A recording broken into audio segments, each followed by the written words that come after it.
Okay guys, here we have the Cybex lying hamstring curl. So how you adjust this is really the only place that has adjustment is right here where you can adjust where the pad hits. You want this pad to hit about low calf, top of the Achilles. I like this machine a lot because of the angle that it puts your hamstring in. You're really going to get a good stretch on this piece of equipment. I will preface by saying this is another heavy hamstring curl here at the gym. So when I get into this, I'm going to make sure I'm pushing my pelvis down into the pad, keeping my toes pointed. I'm in the most lengthened position, and you'll just drive up, control it on the way down.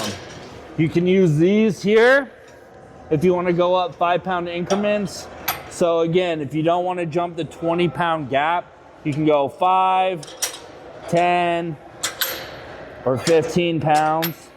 Super nice option that we have there. But again, this is a heavier piece of equipment for hamstring. So just when you get into it, start lighter, work your way up.